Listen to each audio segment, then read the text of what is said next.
Hello there and welcome to episode 4 of my time in Kyrgyzstan, wrapping up my trip to Central Asia. This final video in the series covers my time in the country's capital of Bishkek, as well as a bit of its surroundings. So, without further ado, let's get into it. Hello there, I have arrived in Bishkek. I got here about 3 hours ago and I've just been chilling so far because the drive was very long again and I was very drained. But now it's time to head out for dinner, and then tomorrow I'm going to head out to see some more nature. Quickly, here's the room first. See?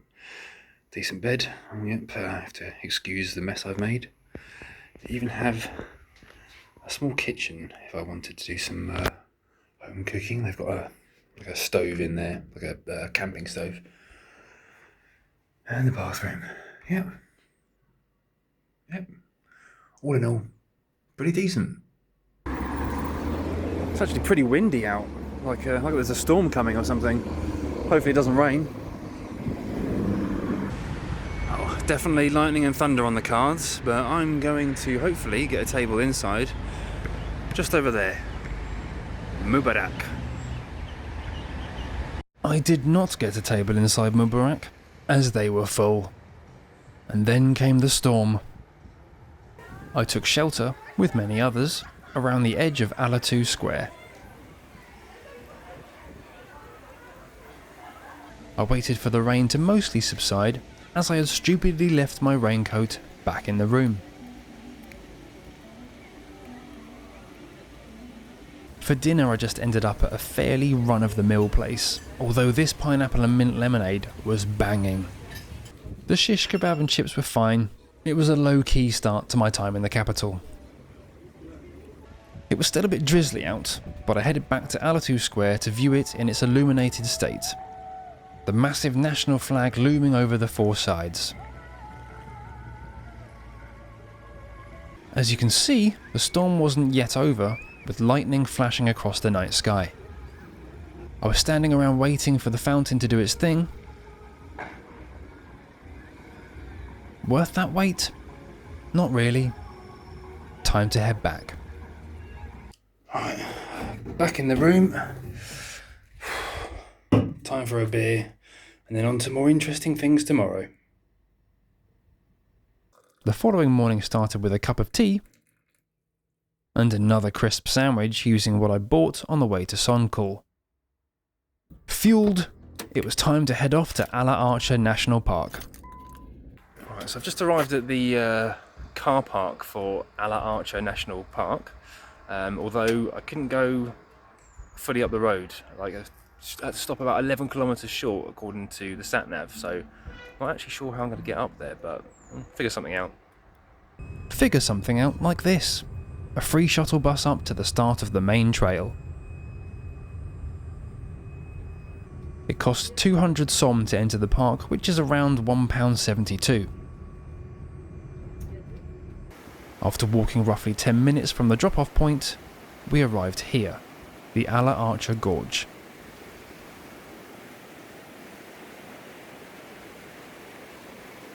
I say we. I got talking to a couple of other English guys, Sam and Finton, and we went for a walk together. Even with the bad weather, it was still a breathtaking place.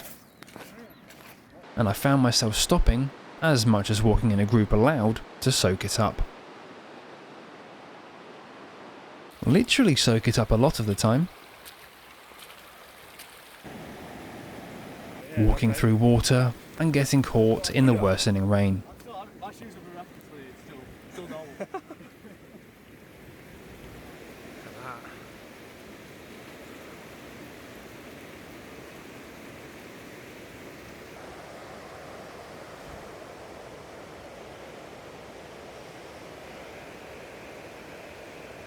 The further we went, the more it started to feel like we were in a post-apocalyptic movie, on a trek to find a rumoured colony of other survivors.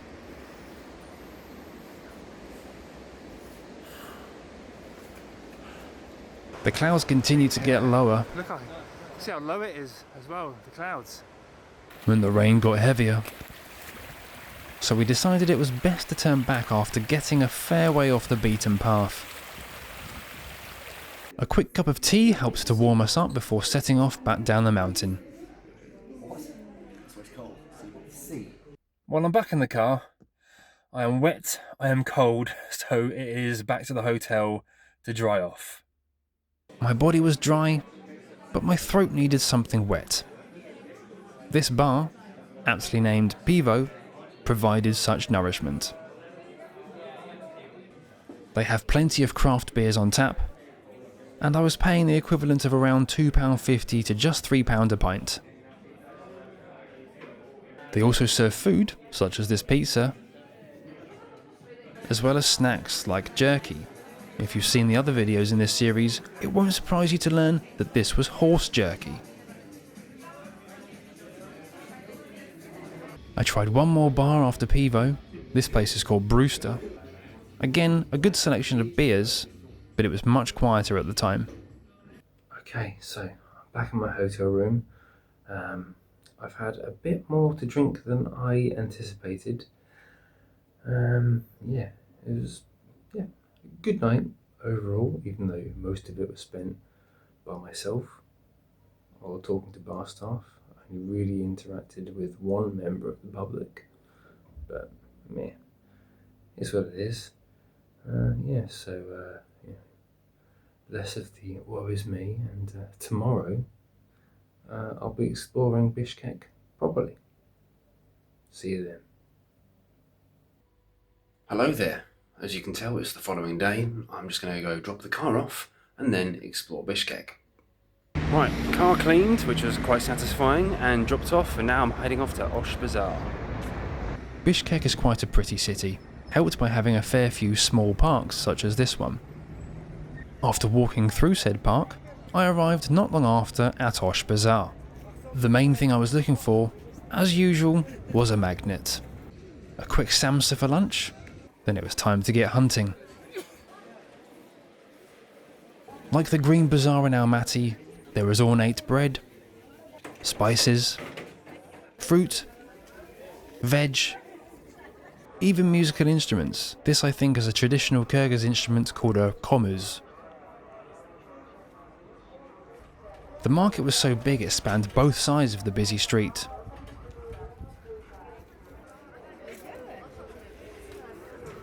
While I was here, I had to try a traditional Kyrgyz drink. They have these vendors all over the city, even more so in the market. The one in the red container is Maxim, made from grains such as barley and wheat. The one in the blue container is Shalap, which is salted, fermented milk. And in the browny orange container is Kvass, which is a fermented cereal drink. I went for Shalap because I thought it would be the closest to kumis, which is fermented mare's milk, a drink I'd not had a chance to try in Kazakhstan.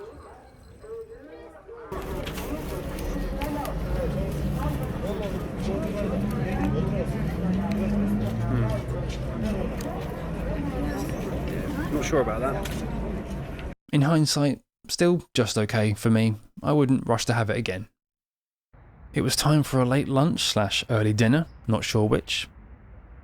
This is Navat, a chain of restaurants that fuses modern with traditional styles. I had a form of pilaf as my main, a nice reasonable size, not like the one I had in Azerbaijan last year.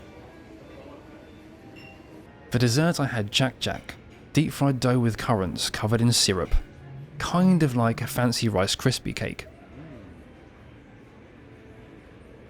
A few more statues and parks followed food,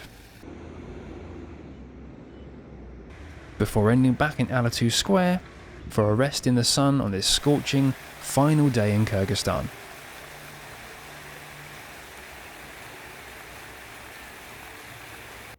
As you can see, I'm back at the hotel. I've got about 5 hours to chill / pack before heading to the airport for a very early flight home. Well, the first flight of 2 flights to get home. I arrived at Manas International Airport around 1 AM, my flight being at 5:30 in the morning. I killed time with some reading. Before finally boarding, then trying to get some sleep. As you can see, I didn't do too well with the sleeping part. I did catch a glimpse of what I'm pretty sure is Mount Ararat. It's in Turkey, but it looms large over Yerevan, the capital of Armenia, as I saw when I visited there last year. As with the outbound journey, the middle stop was in Turkey, this time Istanbul rather than Antalya. At least this airport's had plenty of stuff to help pass the time, unlike Bishkek. After a 5-hour layover, it was time to board my second and final flight of the day. Thankfully I had a lot of leg room for my lanky frame, which was a nice way to end this leg of the journey. Finally back on home soil, and no, I do not enjoy a Jet2 holiday, the final leg, the drive home, was in sight. So, well, as you know, I'm back in the UK, about to head home, although I had a bit of an issue. So this is now the second trip in a row where my checked baggage has gone missing. Yep, arrived back at London Stansted to find that my bag wasn't there. And I was told that it didn't get loaded on at Bishkek at the very start, so for the flight to Istanbul. Not only that, it wasn't just my bag that didn't get checked on. Apparently none of the hold luggage got checked or got put onto that flight. Absolutely none. So anyone going from Bishkek to Istanbul and checked a bag in didn't arrive. So I had to fill out a form and then wait and see what happens. So that's really annoying because that's got, you know, new clothes in there, lots of old clothes as well, like a Kazakhstan kit that I bought at the market, you know, stuff that I can't really replace very easily, and not for the same price anyway. So yeah, that's incredibly frustrating, but luckily it is just a bag and clothes, nothing, you know, like my camera or anything like that. So anyway, not wanting to end this video on a downer, let's go to future me. Well, get that magnet on the board first, and then go to future me for a wrap up. Hello, here's me editing the video that you're currently watching. I forgot to add a bag update. I got the bag back. All is good. And they actually delivered it straight to my front door, which was great, in less than a week. Amazing. Kyrgyzstan magnets. Boom. Added to the board. So, Kyrgyzstan. What a place. I could have easily spent 2 weeks there rather than splitting my time between there and Kazakhstan. That's nothing against Kazakhstan, I loved my time there too, but for me Kyrgyzstan just had the edge. If I could go back to one place here, it would be Karakol. There's so much more to see in terms of the mountains, the gorge. I could probably spend a week just there.